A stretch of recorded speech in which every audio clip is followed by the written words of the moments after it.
Hey everybody, I'm Jane. And I'm Sarah.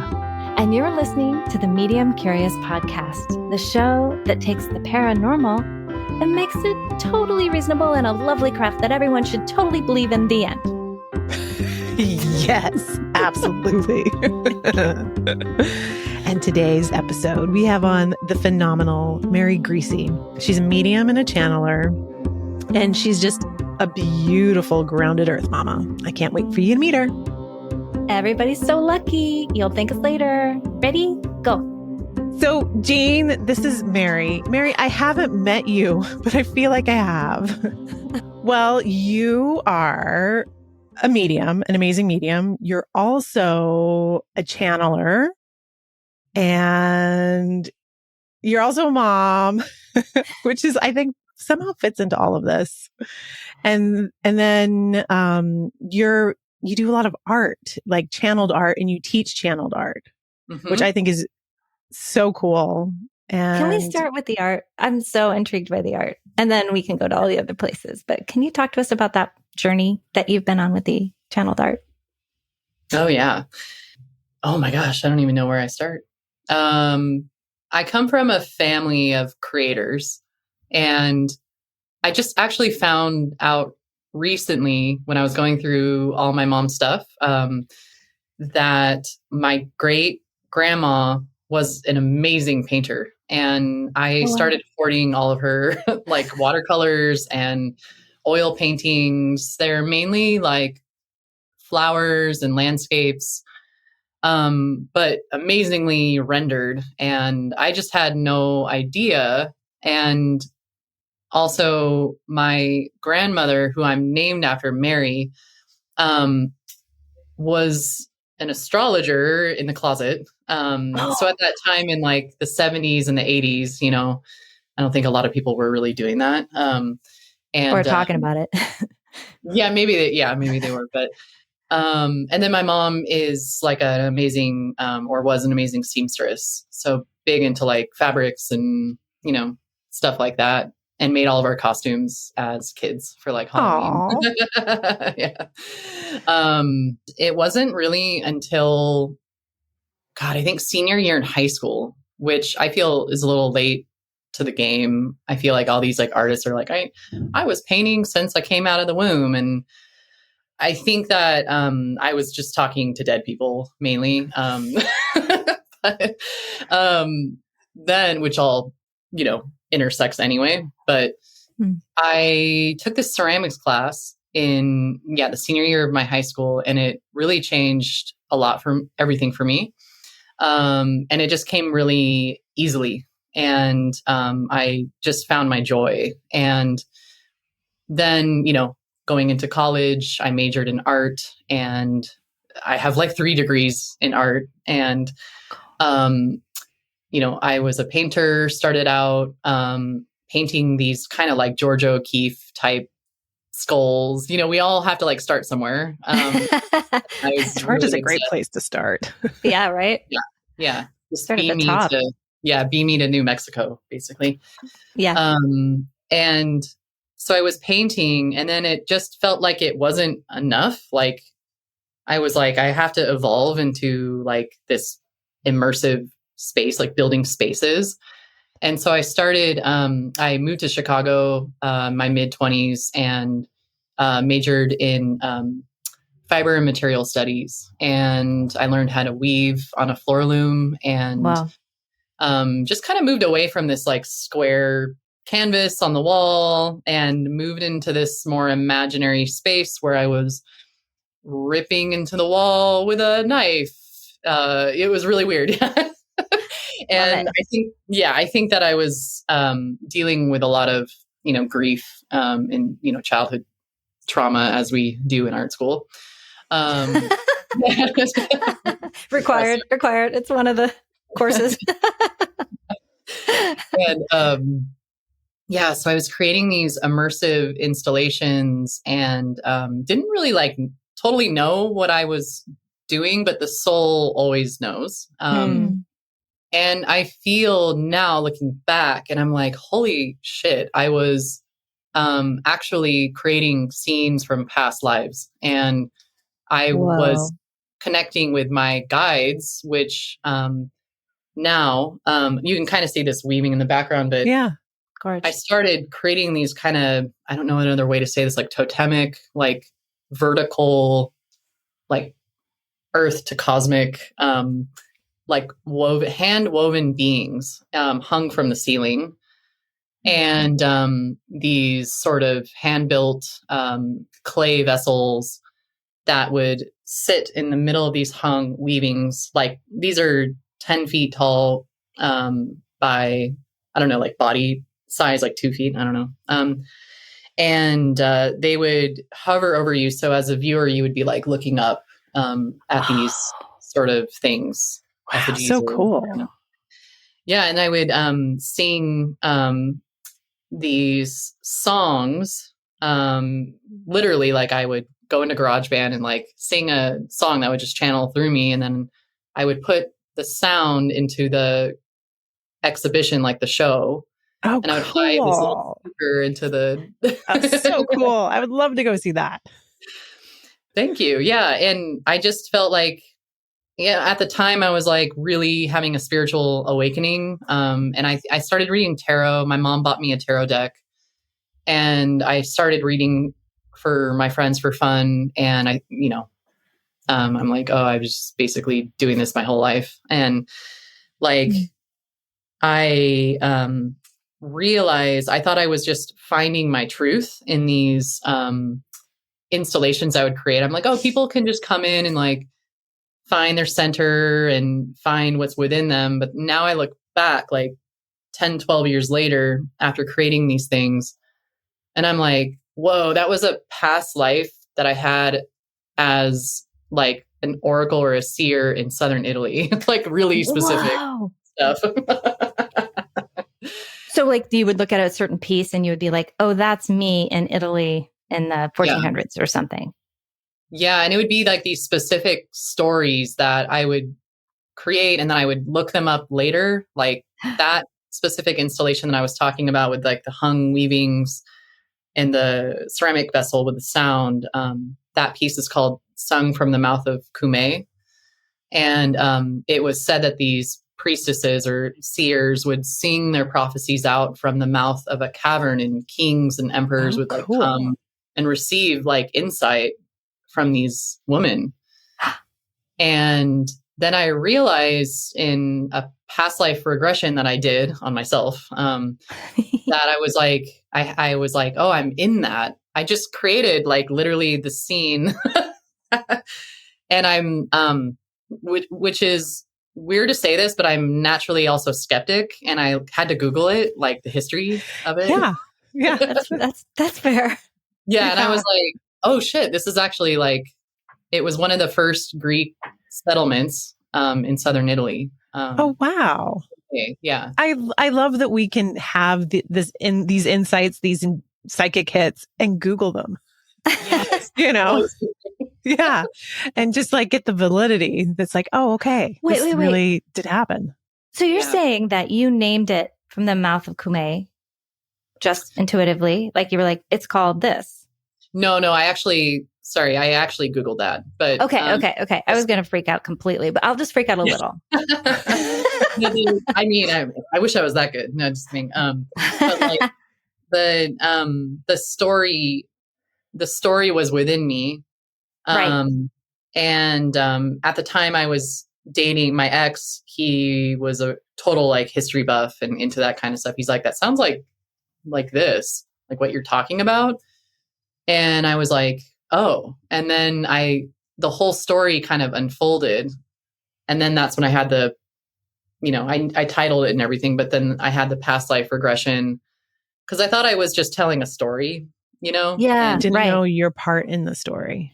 Yeah. And I was like, there's so much emotion in this. I don't quite understand it. And a lot of it was just like my process of making the art, really in any art that I make, is I don't know what I'm doing.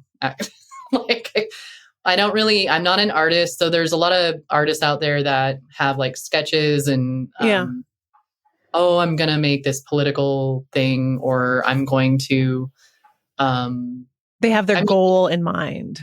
Yeah. And I'm just kind of like, I have like an idea because I get the download drop and then push to like do this kind of thing. Because weaving, I mean, you have to like, there's math and there's like a lot of stuff in there. You can't just be like totally off the cuff. But I have a general sort of download, and then I kind of just start going, and it informs me, and it builds and builds and creates. Wow. So that's that amazing. Is so cool. That is amazing.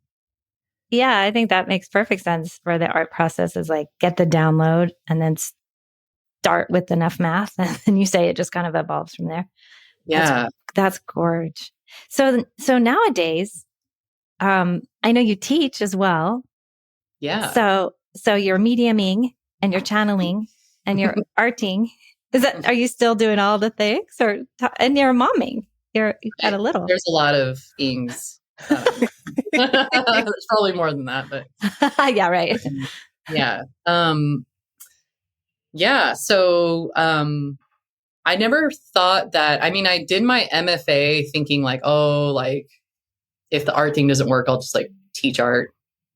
And then I actually, like I was like a TA, in university. And, I was just like, this is horrible. Like, I just like, don't like the institution. And I don't like being told what to teach. And so I kind of stopped, I like let go of that vision, and then the economy happened. And, I found out that, well, I always knew that I was a medium, but people just started coming to me for, advice or things like this. And then I was like, I should just like do this, instead of, I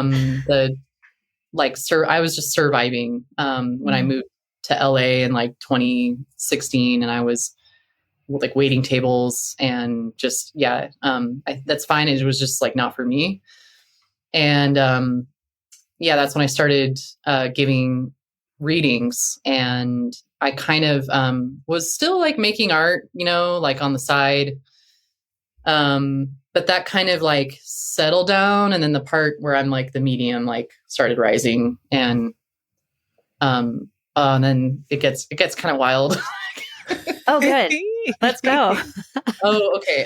Well, first I want to ask you, so you knew that you were a medium when you were a kid. You kind of talked about that earlier, and tarot was that your gateway? Because we just talked to somebody who said that tarot was their gateway. Yeah. Yeah. I think it is we've talked to a few people now where flipping cards is the gateway into it. Yeah.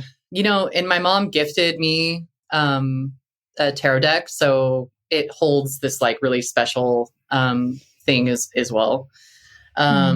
And I think that it gave my logical mind something to like do, like the cards, and then my spirit would rise and I could believe it. But yeah, I mean, my grandmother, Mary, she passed in our home when I was 4. And that's when I started really remembering like having deeply paranormal experiences, and seeing her, hearing her audibly, and then not just her, but like other things would start occurring. And I mean, I have the kind of childhood story where you just become inundated and terrified. So you were, it terrified you. You were scared. Oh yeah. It was what do really you scary. think would have been helpful for you as a kid having those experiences so that you weren't scared? Well, my theory is that I grew up with a lot of trauma in my childhood. Things around, I was the youngest child growing up. And my dad is a Vietnam veteran, has a lot of PTSD. There was a lot of aggression in my home with my older brother. And so there was a lot of that chaos energy around me, and my parents, trying to survive financially and like all this stuff. So I grew up very quickly, I think. Yeah. Didn't have a language for what I was experiencing. as a child. And so I think for me, my perspective and lens of the spirit world was a reflection of the trauma in my home. That makes sense. Yeah. So like there could have been like, I know there were like angelics around me, but I was seeing them as like demons. Yeah. Oh, right. Yeah. Yeah. Did you tell anybody about this? Did you tell your mom? I really like didn't totally. I think there was a lot of animosity and anger towards my mom. And we didn't really have a great relationship. So I was very closed to opening at all, with her. And it wasn't until, like my 20s and then more into my 30s when I really started like talking to her about that. But does she remember you having those experiences? Yes. Yeah. We've talked about, there was a instance where things around me would fall or they would fly against the wall and break or holy shoot, crazy telekinesis stuff. That would be scary. Yeah. And she's like, what it's like poltergeist child. And the lights would flash on and off. We grew up Catholic. So it's like, that whole story. And my mom was very much, into Jesus and religion aspect. So, but there was always a woo-woo part of her, which we dive in before her passing. Like she gets like deeply involved in, but yeah, she saw strange things happening around me. I think she just didn't really, there was too much going on in her life. Yeah. It was just in addition to the chaos that she was used to. And here's this happening. Yeah. Yeah. Now with kind of your more grounded and clear perspective, which this is how I perceive you, your channelings are really beautiful. Like, I feel like you have a really good handle on what's happening. Like through the lens of the now, Mary, looking back, what would you say was happening in the room and like, why were things flying around and breaking? And do you have a sense? Yeah. I think that the spirit world, my guides, some of those paranormal events, they were just trying to be like, hey, I'm here. You're okay. You're okay. But I think my nervous system was just so jacked that I could not see outside of that.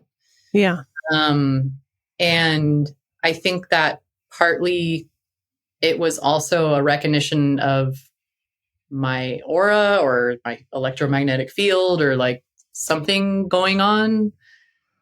I think that I try not to like totally have 100% answer because I believe in the mystery of the universe. And yes, I don't really know. That's great. That's a perfect answer. I'm so curious, and I've never done any studying about the electromagnetic fields, but I used to break microphones all the time. I was a talker. I would like talk at trade shows, and they would break, and all the tech guys were like, "Oh shit." When they'd see me, they'd be like, she's going to break it. Yeah. I'd be like, sorry, I don't know. Kind of powerful. Can't control my power. But I love what you just said about the mystery and just like embracing that. Yeah. I wonder if you can say more about that. That's so funny. It came through in a reading this week where there was like a whole like section where they were just doing a download of like, yeah, the mysteries are where actually what I heard, and tell me if this resonates, it was like the mystery space is where all the creativity is. And that makes so much sense. That's so good. It's where all the juice is in the mystery. Yeah. And I think a lot of that is what our human experience is supposed to be. Not the knowing. Yeah. And it's really actually interesting you're saying that because today I had a reading before this call and I was up late finishing some like application for my daughter's school and it was just like so heady and my spirit was still there.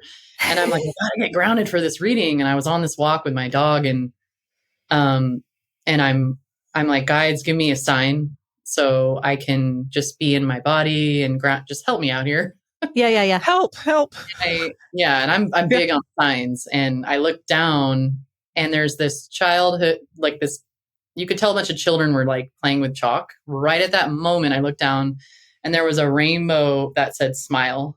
Oh, It was so simple. And I think that we like to create so many like complexities, and things are too like, we just need to simplify, yes. and find that joy, and that can only be happening when we're in the moment, Yes. My head, we're like doing this, like looking up, and I wouldn't have been in that moment to like hear my guide. Okay, look down. Like it's like this, right in front of your face. I'm right there. Yeah. I've been going through it lately, just trying to get back into readings and having some anxiety about taking a bunch of time off and asking for help me. And what I keep getting from my guides is ease, honey, ease and flow, dear one. Just be in the ease and the flow, and don't make this as complicated as you're making it. It does not need to be this complicated. You should find the joy in the love.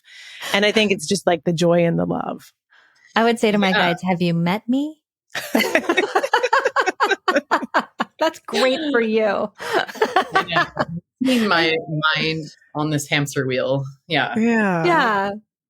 I love that. And every time I have to vocally say out loud, either to my client looking at them before I give a reading, and I have to say, this is an experiment. We're gonna just play here.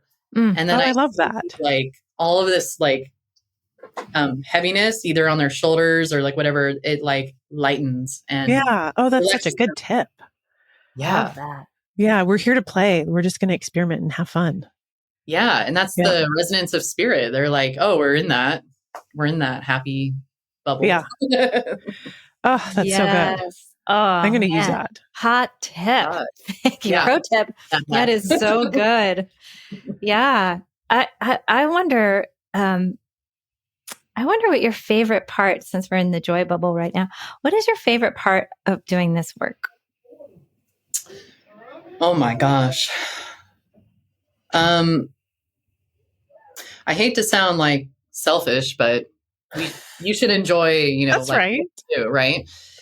I think it's the feeling of, okay, so I'm sober, like I don't drink or do drugs or anything. So basically, I know. Woo, I think that's like a medium initiate sometimes. I think it was for me.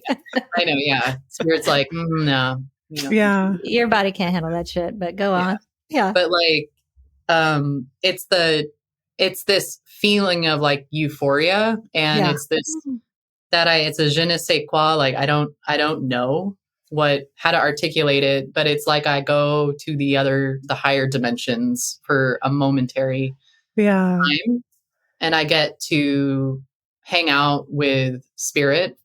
And I even would say this, like, not only for my readings, but like when I teach, when I am speaking or like making art, I always go to this place. It's the high vibe. You got to get to that high vibe. Yeah. To get into that dimension. Yeah. And it might be like the Akashic records, or, I don't know where this is, but it's some other dimensional reality. Yeah. That we get to connect and play in. So, yeah. Oh, I love that. It made me cry. Like as you were speaking, like tears just like sprung into my eyes, like just the recognition of that, and how beautifully said. Like you like brought it into the room as you were talking about it. That was awesome. Yeah. Thank you. Right there. So let's talk a little bit about being in that it's like that shift into that dimension. That, I mean, you and I, Jane, have talked about spending time in the Akashic records, where it is like that extra, there's something about it's like rarefied air or something. Yeah. Like it's like a shimmer. It's just this shimmery feel, like that dimension. I want to hear about your channeling. So you get into that zone, that very plugged in, one with source, that high elevated feeling, and then you channel divine wisdom, and you have your who you connect with. They have a name. Is that right? Yeah, and that's kind of like when my life got crazy. When I like 10 minutes ago, when I was like, and then my life got crazy. Is I was just giving a normal, well, seemingly normal. I don't know if readings are normal, but reading to someone, and I started noticing I had a being was just speaking through me, and it was not normal, like how I usually operate in my readings. And then it would happen more and more. And then they sort of identified themselves as the galactic, like the Council of 12. And I'm like, oh, you got to be kidding me. Is that all you guys can do? Yeah, I'm like, that's amazing. And so, yeah, and this was before my mediumship's like development journey. And it really, really started ramping up when I got pregnant with my first daughter, and then my mom passed, and then we fell into a worldwide pandemic. And oh yeah, bam, bam, bam. Yeah, and they kept, before the pandemic hit, it was like December of 2019. I kept talking about the great change, and I'm just like, I don't really know what's going on. And then the great change happened, and I had to stop at some point because I was waking up, breastfeeding my daughter at 5 a.m., her screaming. And then I was sitting there in this half awake daze, and I would just audibly hear in the room things. And then one time I heard Vega, someone shouting Vega really loud. And I'm like, what the hell? And then I Googled that, Yeah. Yeah. And Vega is a star in the system of Lyra, or however you say it. Yeah. And then I started having these rememberings. I was a blue being on this planet. And this just isn't the normal thoughts that. No, when you're breastfeeding your kid at 5 a.m. Yeah. And audibly, it was a male voice. It was like a deep, not my voice. And I just there was a lot of remembering happening. So yeah. And then I just started direct voice channeling, and I would just start voice channeling to a group of people. And it got so intense, I kind of had to put a pause to it. And I asked them, the Council of 12, I'm like, what do I need to do? And they're like, you need to study evidential mediumship. Oh, wow. That's very specific. It's very specific. Huh. Did they give you a reason why? Because they were saying I didn't trust it enough. Oh. And you need evidence. And and they said my path is also a medium. You need to start doing this now. So I'm in the training sequence, I think, and of those movies where they're learning. Montage. Yeah. Yeah. Montage. Yeah. There's a really good track. And that's so interesting. So Jane has recently just come out as a channeler, and I kind of feel like all mediums are channelers. Week. Yeah. Love that. Yes. And my channeling, I've been on the same journey too. Mine has come a lot more through just writing, but I do think there is something to the evidential mediumship where we were just talking about this in another podcast, Jane, where it does provide the validation that we need, that we ourselves need for us. Yeah. I mean, it's a terrible analogy for sober chicks, but I was sort of like, it's the soda to the booze. It's it's the balance. We need to have something super grounding, you were born in St. Louis, and we're getting to say things out of our mouth that we would never in 1,000 years know. And then someone's going his son's middle name is the same as that's some random thing that came through. Oh, this guy, your brother's, your son, is the middle name. And they're like, yeah. And I'm like, okay, that's nice. Like something that's just real. It's like on a birth certificate. Tangible. Real, It's tangible. Real. Yeah. So then when I'm hearing from the Walters, who are, that's what they call themselves because I'm a goofball. And I'm like, oh, like Walter, the farting dog. And they're like, sure, but we really mean it as we are light transmissions, eternal resonance. I'm like, okay, that's good too. But, but like, it really does help to have like, it's this grounding to have real. Yeah. And there's something about channeling or trance or, whatever we want to call it. Yeah. That it anchors the essence of spirit into the room and the atmosphere changes. And that's why I love, Sarah, you asked me about like what my process, is like. And, like I'm just, I get into that zone, which is really just like within myself.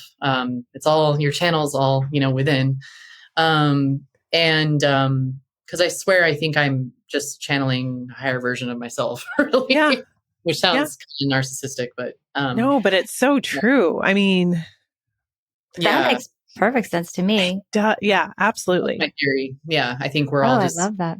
We're not separate, really. Anyway, no. Right? And that leads me to think too. It's like when I've been thinking about all of these channelers. I feel like channelers are really having a moment right now. Oh, we're coming online. Yeah. I just was listening to Sarah Landon's new book, You Are a Channeler. It really, I think it's all the same voice, all the same divine wisdom, no matter what they're called, what they're calling themselves or what they're named, and all the wisdom sounds so familiar and similar and is resonant in the same way. Yeah. That's so funny. I just said that to the Walters. I was like, listen, everybody's a channeler. Do you guys really need me? I was like, let's just have a conversation about this. Cause like, who isn't a channeler? And they were like, yes, dear one. And here's why, blah, blah, blah, blah, blah, blah, blah, and I was like, okay. Yeah. And I think, I think it's just through maybe your route, like through opening up your aura or, your whatever through mediumship, you're just more, susceptible to opening to that essence or that frequency. So I'm sure it hit in divine timing, for you. And, you're probably like a little skeptical like me and channeling. I think especially with that, it has to land in a perfect timing through a traumatic event or of like your own life or the world or something, which is probably, Sarah, why you're talking about like all these channelers coming out of the closet. Cause our world is it's a trash fire. Yep. Yeah. Yeah. That's it. And that's exactly what they said was like, P.S. You guys have to ask for help. That was like the message I got this week. And like help's loudly available. Yeah. Earnestly. They said earnestly ask for help, which was so cute because you just told that story of like, help. Yeah. Smile. Yeah. Yeah. And there's something about, I feel like mediumship, like evidential mediumship is changing. Or maybe this is like my experience right now, or maybe I'm changing. I don't know, but probably both. But I think that, evidential mediumship, it's hitting this like wall where we're asked to go beyond the wall, and it's becoming more like, instead of like, here, I got your dad here, and this is what he looks like, and it's more of like, spirit, use my voice, like, and I think maybe the channeling and the that evidential mediumship, like maybe that's where we're going.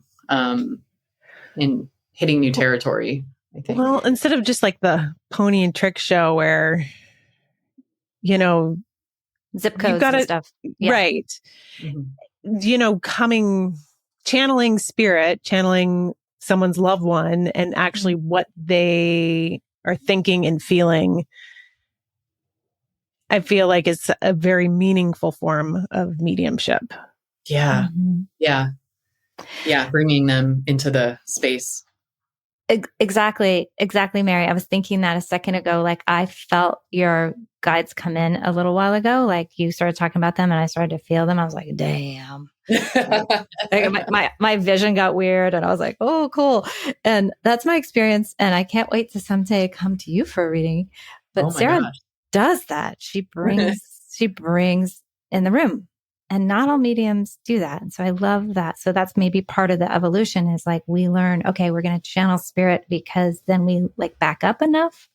Yeah. We have to back up some. I don't ever want to do like fully see you later, bye. I don't think.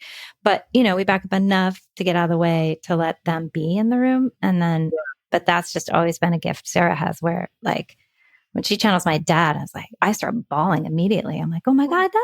You know, it's like, oh my God, there you are. Yeah, right. It is. Yeah. Yeah. Yeah. And it's, I think earlier on in life, like being younger, when I was doing this direct voice channeling with the council, I think that there was part of me that just wouldn't completely like immerse myself in it. Like I was, but I was like, there was a part of me that was scared, like they're going to take over my body or like. Right. Yeah. That's totally understandable. And now I think I had to distance myself to then come back and I'm like, oh, there's this other guide now. So the mama guide. Oh, is that, Ooh. I just read something the other day that you posted on Instagram and it was so helpful to me. I felt like it was speaking directly to me and it was something about taking little sips of air, just like when you're meditating and just like expanding your energy field with each sip of air so that it just grows bigger. And I was just like thinking about just like a light growing and I was like, oh, this is what my nervous system needs right now. This is so perfect for me to read in this moment. It just really spoke to me in that way. So that was that's your new guide that you're channeling. That's so cool. Yeah. Yeah. I remember going to a reading a few years ago and this woman, she's an amazing channeler. And she was just like, what's your relationship with the divine mother or the divine feminine? And I was like, well, I just gave birth to a daughter, but like at the time I was the galactic, I was doing that kind of stuff. And, that was where my awareness was. And then, and then slowly this guide started coming in and I kept seeing roses in my mind and I kept smelling florals and I was just like statues of Isis would like appear and Mary and all this, divine mother feminine stuff would start just slowly seeping into my life. And then I'm like, okay.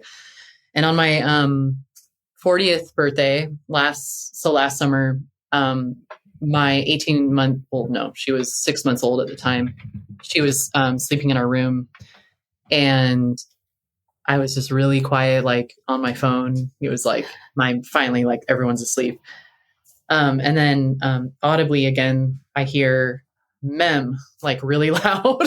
And it's always I'm like, can you guys like not shout? And Baby's it's like asleep. scare the shit out of me. And so I'm like, whoa. And then I like, of course, I start looking that up and, mem, M-E-M, like in my mind, I heard it and then I saw it written out in my mind. And then I looked it up and mem is the number 40 in Hebrew. And it was my 40th birthday that day. Oh, wow. Yeah. And, it also means like the waters and like the ocean and the void and like, and just, yeah, the mystery. So, wow. So yeah, she's here now. She's here. In perfect timing for what you are currently going through in life with 2 little ones. And yeah, that is a very different feel, like the divine mother feel. Yeah. And it's every time I imagine her in my mind, it's going to sound weird, but whatever. This is a mediumship podcast. So I love weird.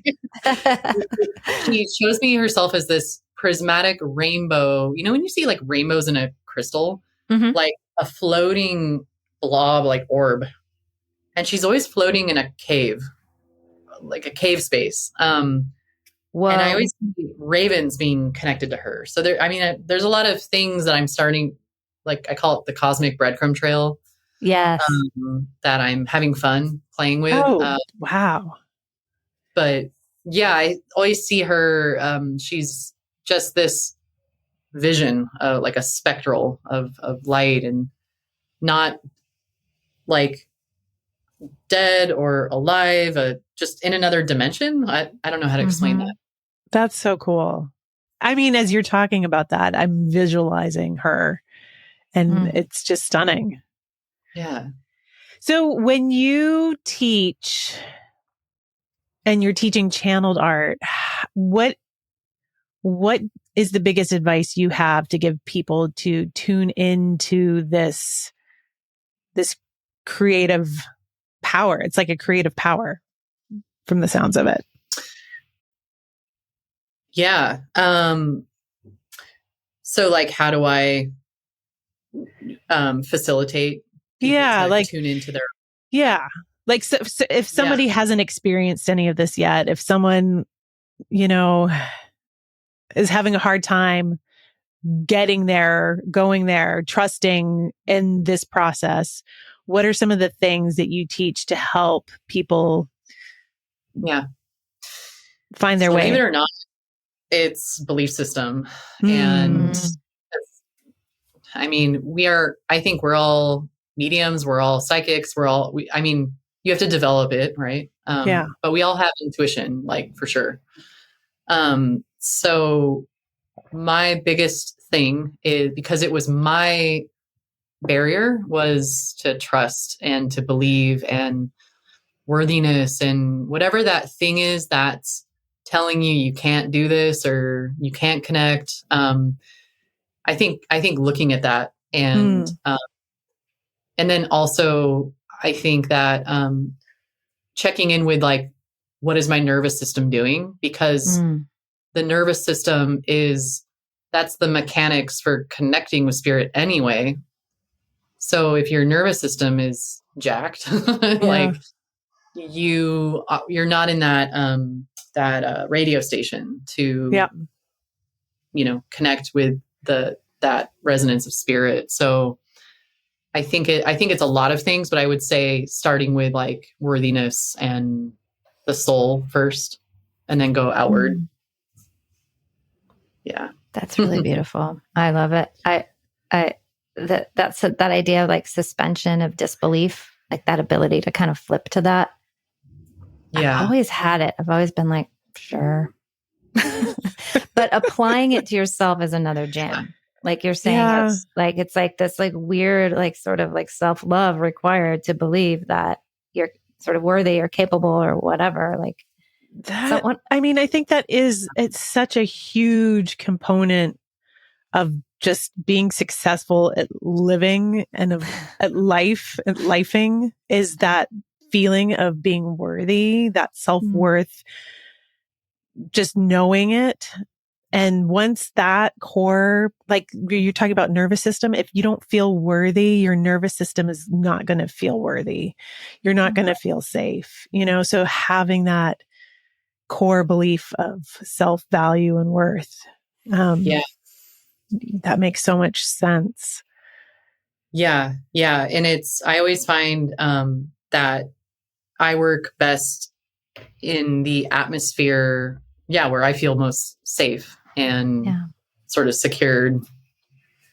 So, I don't do well parties and events. You're like reading at like people's parties, and I'm just like, oh no. No. That's hilarious. I would do great at that. It's just a different, Yeah. I'd be like, yeah, cool. How drunk are you? Perfect. I know. Sweet. Oh, well, these are just so like such incredible gems that I kind of feel like I'm not doing good radio, because I'm just like, soaking so deep into what you're saying. I'm just like, what? It's so good. Like the core of it, the crux of all of it is like so deep and beautiful and resonant. I do. Like now that the cave imagery is there for me, I can't stop thinking about it. Like it just feels like entering into the depths of something so, like grounded. Yeah. Yeah. And sort of, I also see it as a womb, like you're entering into this universe that is the mother, and we all came from the womb. Yes. Yep. So okay. Tears springing to eyes for a third time. Nice job, Mary. I need some virtual Kleenex. Thank you. Holy cows. Well, I know we're starting to get to the edge of our time. Sarah, is there anything that you feel like you wanted to? I know we're so happy. We feel so esteemed to have you here, Mary. So thank you. Oh my gosh. Thank you so much. No, yeah. Yeah. I just love what you're doing. I'm so delighted to see it up someplace like Instagram. And like I said, you never know when you're going to touch somebody, when you're going to light up someone's life. And what I read from Mem, so now that I know that it was Mem, it really did help me settle down my nervous system when I was having some, anxiety. So I was very grateful to read that, and it was perfect timing, and I felt like it was just for me. I love that. Yeah, and that's what these channelings do. And I don't know, I just started like when I first started doing it, I got a good response, and I'm like, they're just like words on a page, but that's the thing with channeling, is that each person who reads it is going to receive almost like a layer of an onion, a certain layer of it. Mm-hmm. And even like you guys might read this same channeling in a month, and then you're going to receive another layer. And that's the thing that I tell my students is like, when you channel, like save it, like write it down, record it, keep it so you can get the medicine from it like in a year, so anyone, who's like channeling or trying to like definitely keep it around, because channeling isn't linear, and we're tapping into this greater quantum, experience. So that's going to affect our humanity and our bodies and our spirits, because they're not separate. Yeah. Or already has. Oh, thanks for reading it. Yeah. Oh, well, yeah. Well, just gee whiz. That's what I got. Just so delightful. The Walters yeah. Yeah. The Walters have this they talk fast and have a whole thing. And yeah, it's really hard to trust it. That's right. So you've really helped me today too, to just be like, we're all just these little funny humans having a funny little human life. And when I can kind of stay back and go like, whatever, babe, Walter it up. Who's it going to hurt? Nobody. It's going to help some people. Good. Move on, Yeah. I like knowing that there's the Walters there that I can get in touch with if I need to. Hey, Jane, what are the Walters saying today? Yeah. I got to talk about light. We got to check in with them. Well, thank you. Truly, I do feel that it was a blessed event, and I'm very grateful too. And I can't wait to see what's next, and tune into Mem and hear all that beautiful wisdom and watch your babies grow up. So thanks for being with us. Absolute pleasure. Thanks, Mary. Thank you. Thanks for having me. Thank you. Bye. Bye. Medium Curious is made possible by Jane Morgan Editing. Sarah Rathke made the amazing music. And Gigi Hawkins, podcast consultant. Mix by Podcast Engineers. Our logo was created by Eric Allen. Kyle Hansen McKee, photography. And the dogs under the desk in Hawaii are Kalea and Domino. And Trixie in California.